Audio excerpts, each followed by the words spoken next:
आज जो ट्यूटोरियल में हमारा जो टॉपिक है वो रेडिएशन डिटेक्शन में जब हम डिटेक्टर्स यूज़ करते हैं तो पार्टिकल्स को काउंटिंग करते हैं और उस काउंटिंग में जो भी मेथड हो उसके डिटेक्शन का, उसके अंदर जो डेटा आता है वो हमें पता है जैसे कि रैंडम होता है रेडिएटिव डिकेज, और इसलिए जो भी प्रोसेसेस उसमें इन्वॉल्व होंगे, चाहे वो मैटर के अंदर आयनाइजेशन है या इनइलास्टिक कोलिशंस हैं, प्लास्टिक कोलिशंस हैं, या और भी कोई प्रोसेस अगर उसमें होता है, तो उसके अंदर जब भी फ्लक्चुएशंस होते हैं तो हम जानते हैं, प्रीवियस में भी पढ़ा है कि स्टैटिस्टिकल फ्लक्चुएशंस जो हैं वो पैदा होते हैं। और इसलिए जो भी वैल्यूज़ हम कैलकुलेट करते हैं किसी भी क्वांटिटी की, जैसे हम काउंट रेट फाइंड आउट करना चाहते हैं, तो उसके अंदर हमें उसका जो स्टैटिस्टिकल पैरामीटर है वो स्टैंडर्ड डेविएशन कैलकुलेट करना होता है। इसी तरह उसका डिस्ट्रीब्यूशन पार्टिकल्स का क्या होगा वो भी हमें एक डिटर्मिनेशन में अर्ली स्टडी के लिए चाहिए। इसके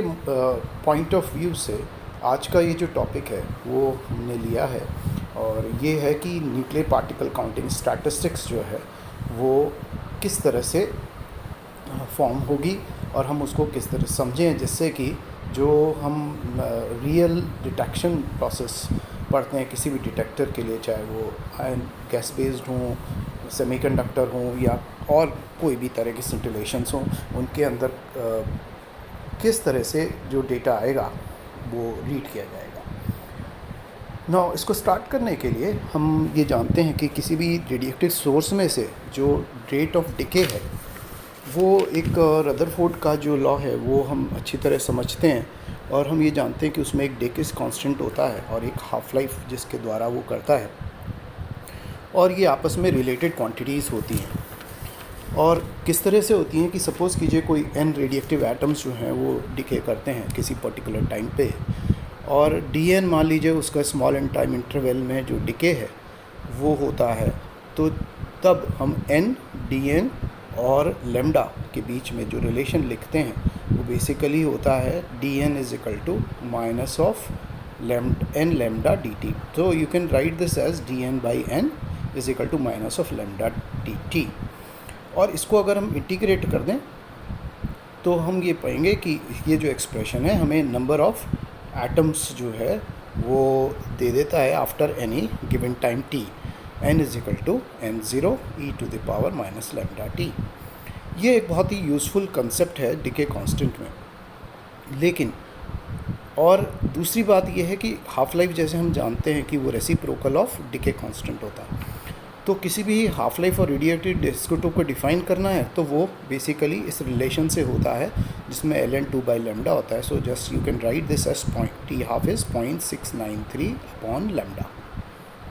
तो इसका मतलब ये है कि एक हाफ लाइफ के बाद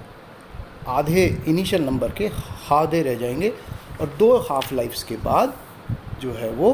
1/4 रह जाएंगे, क्वार्टर, और 3 लाइफ्स के बाद 1/8 रह जाएंगे। ये इस तरह से कैलकुलेशन होता है। तो इसमें हम लेमडा और टी हाफ का कैलकुलेशंस तो कर सकते हैं, और इन एक्सपेरिमेंट्स में भी कर सकते हैं, बहुत प्रिसाइजली कर सकते हैं, एग्जैक्ट वैल्यू भी निकाल सकते हैं आज की जो टेक्निक्स हैं उनको देखते हुए। लेकिन जो हम डिटेक्टर में काउंट करते हैं वो रिकॉर्डिंग में वो इक्वल अगर हम इंटरवल ले लें टाइम का, जैसे समान अंतराल ले लें, तो उनमें सेम काउंट्स नहीं आते हैं। और इस कारण मैंने आपको बताया था वो रेंडमनेस है, और इसकी वजह से स्टैटिस्टिकल फ्लक्चुएशंस उसके अंदर प्रदर्शित होते हैं, एग्जिबिट होते हैं। सो रेडिएटिव डिके जो है वो रियली स्टैटिस्टिकल प्रोसेस होता है। अब इसको समझने के लिए जैसे एक एग्जांपल ले लें कि अगर रेडिएटिव सोर्स जिसकी हाफ लाइफ लॉन्ग है तो वो इक्वल इंटरवल्स में, जैसे मैंने बताया, तो वो फ्लक्चुएशंस करेगा। तो इसको कैलकुलेट करने के लिए कोई भी चीज़ का जब स्टैटिस्टिकल होता है तो हमें संभावना, प्रोबेबिलिटी की बात करते हैं। तो सपोज़ कीजिए P एक प्रोबेबिलिटी है कि एक एटम जो है वो डिके करेगा किसी टाइम इंटरवल में t। तो अगर हम ऊपर वाली इक्वेशन नंबर 2 को यूज़ करें तो ये जो प्रोबेबिलिटी है वो 1 माइनस ई की पावर माइनस लेमडा टी हो जाएगी। बहुत सिंपल है, maximum probability can only be one and so the remaining part one minus E minus lambda T, उससे कर सकते। तो प्रोबेबिलिटी क्या होगी एन एटम्स की out of capital N atoms, small N atoms मतलब जो प्रोबेबिलिटी हमारे को एन एटम्स की निकालनी है, कुल जितने डिके कर रहे थे वो किससे दिया जाएगा, इसका वेल नोन डिस्ट्रीब्यूशन होता है जिसको हम बायनोमियल डिस्ट्रीब्यूशन कहते हैं, जो आप मैथमेटिकल फिजिक्स में भी पढ़ते हैं। और इसको रिप्रेजेंट करने के लिए आप पी एन को रिप्रेजेंट कर सकते हैं N factorial capital upon N minus small N factorial, N small N factorial P to the power N one minus P capital N minus N. यहाँ एन स्मॉल एन और capital N जो है वो whole numbers हैं, और हमें पता है कि मैक्सिमम प्रोबेबिलिटी वन हो सकती है, तो इसलिए summation of N small N going to 0 to N P N is 1। और सिमिलरली अगर अर्थमेटिक मीन निकालना चाहें तो total number divide by the events से करते हैं, तो N bar is equal to N P N capital P N, और which is just the probability कि भाई एन एटम्स जो हैं out of capital N atoms कितने डिग्री। तो इसको सिंपली आप कैलकुलेट करें तो स्मॉल p इंटू एन आएगा। ये भी हम दिखा सकते हैं कि जब भी हम जैसे फ्लक्चुएशंस पढ़े थे हमने स्टैटिस्टिकल फिजिक्स में, कि अगर डेविएशन ऑफ ए नंबर होता है n मीन से, तो उसको हम एक क्वांटिटी से डिफाइन करते हैं, रूट मीन स्क्वायर डेविएशन, और इसको हम स्टैंडर्ड डेविएशन भी बोलते हैं कई बार। तो sigma square is equal to N bar minus N whole square N whole mean. इसको कैलकुलेट करें तो ये N capital N P one minus P आएगा। और यदि इसके अंदर टाइम इंटरवल जो है वो बहुत ही स्मॉल हो 1 बाई लैम्डा से, तो क्या होगा, तो देन 1 माइनस पी को आप अप्रॉक्सीमेट करके 1 कर सकते हैं, और sigma square can be written as just capital N P which is nothing but N bar. तो इसका मतलब ये है कि स्टैंडर्ड डेविएशन अगर हम कैलकुलेट करें इन प्रोसेसेस में, तो वो जिसमें बायनोमियल डिस्ट्रीब्यूशन है, तो वो अंडर रूट ऑफ एन बार के बराबर आएगा। ये बहुत ही इम्पॉर्टेंट रिलेशन है, जो कि काउंटिंग डेटा किसी भी डिटेक्टर में जब करते हैं तो उसके अंदर इस रिलेशन को यूज़ करते हैं जब हम एरर एनालिसिस करते हैं, क्योंकि रैंडम फ्लक्चुएशंस हैं, तो इसलिए एरर की आपको बात करनी पड़ती है कि प्लस माइनस कितने, क्योंकि एग्जैक्ट नंबर तो हमारे पास अवेलेबल नहीं होता है कभी भी।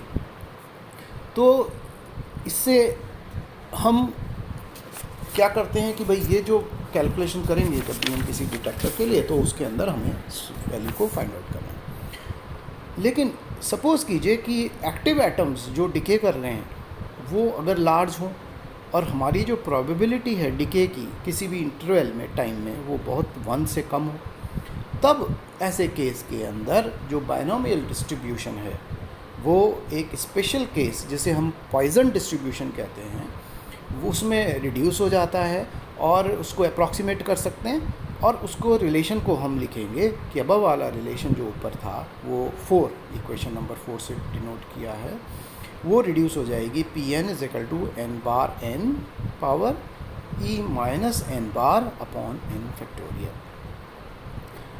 तो जैसा कि बायनोमियल डिस्ट्रीब्यूशन में कि मीन की वैल्यू क्या होगी कि स्मॉल p इंटू एन, और सिग्मा की वैल्यू भी अंडर रूट ऑफ एन बार, वो सेम रहेगी। और फर्दर केस लें जिसके अंदर कि मान लीजिए मीन वैल्यू एन बार जो है वो बहुत ही लार्ज हो जाए, और ऐसे केस में जब बहुत लार्ज क्वांटिटी लेते हैं, या सैंपल मान लीजिए कहीं किस केस में सैंपल ले रहे हैं आप, नंबर ऑफ़ डेटा आप ले रहे हैं और उसके अंदर एन बार जो है वो बहुत लार्ज हो जाए, तो प्रोबेबिलिटी डिस्ट्रीब्यूशन इसके अंदर पॉइजन भी reduce will change to Gaussian distribution which is given by P N is equal to 1 upon under root 2 pi N bar exponential minus of N bar minus N whole square upon 2 N bar. इसको थोड़ा सा simplify करने के लिए हम क्या करेंगे कि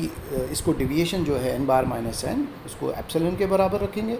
और एन बार को हम रिप्लेस करेंगे सिग्मा स्क्वायर से। इस केस में गॉसियन डिस्ट्रीब्यूशन जो है वो इस रीराइट कर सकते हैं P epsilon is equal to 1 upon root pi 2 pi 1 upon sigma exponential minus epsilon square by 2 sigma square. ये हमारे को संभावना देगा, प्रोबेबिलिटी कि मीन वैल्यू से कितना डेविएशन होगा एप्सिलॉन। और एप्सिलॉन जो है इस केस के अंदर दोनों वैल्यूज़ ले सकता है, क्योंकि आप जानते हैं एरर कैन बी प्लस और माइनस। तो क्या कंक्लूड करेंगे हम? कंक्लूड करेंगे कि बाइनोमियल डिस्ट्रीब्यूशन से हम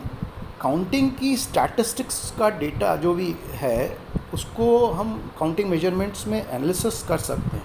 लेकिन गॉसियन जो डिस्ट्रीब्यूशन है वो ज़्यादा कन्वीनियंट होता है due to the statistical fluctuations. और यदि एक नया वेरिएबल डिफाइन कर दें इसी के अंदर ही एप्सिलॉन बाई सिग्मा, जिसको हम y कह दें, तो this will just become y square by 2।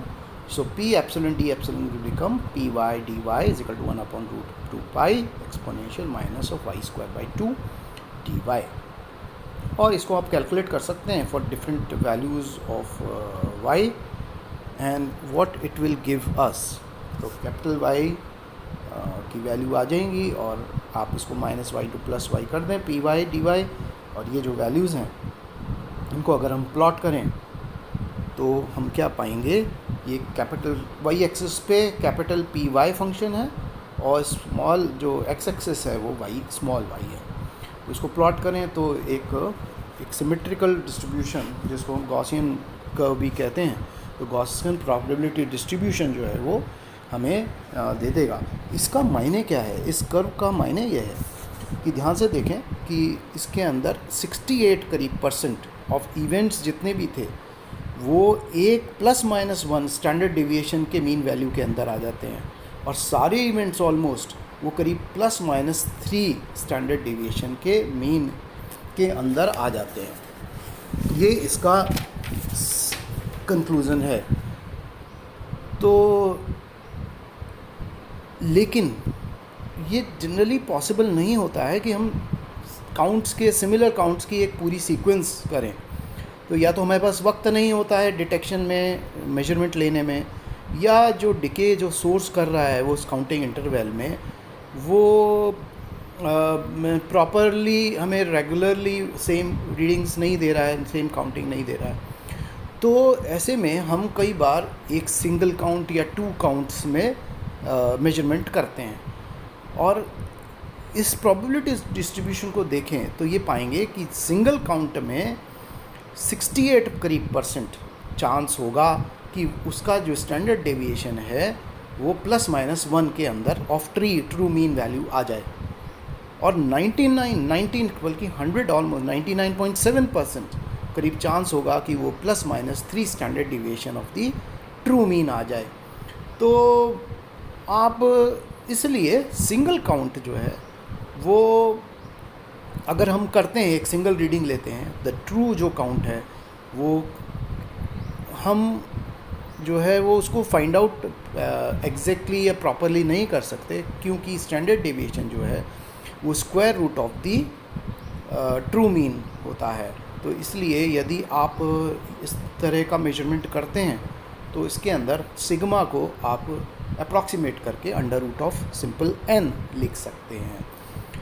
जिसको कॉमन भाषा में हम स्टैंडर्ड डेविएशन ही कहते हैं। और उसको जब कैलकुलेशंस करते हैं या एक्सपेरिमेंट्स करते हैं तो हम उन वैल्यूज़ को लेते हैं। और ये जो अनसर्टेनिटी है इसके अंदर ये हमारे मेजरमेंट्स में बरकरार रहती है, और इसलिए it is always better to take large number of counting data, जिससे कि जो भी इंफॉर्मेशन है वो हम रिलायबल हो सके, और हम उसको जो भी पैरामीटर्स या जो भी हम वैल्यूज़ दूसरी निकाल रहे हैं वो आउटपुट वैल्यूज़ जो है, चाहे वो वोल्टेज पल्स हो, चाहे कोई और एनर्जी का मेजरमेंट कर रहे हो, तो वो हमें एग्जैक्ट दे।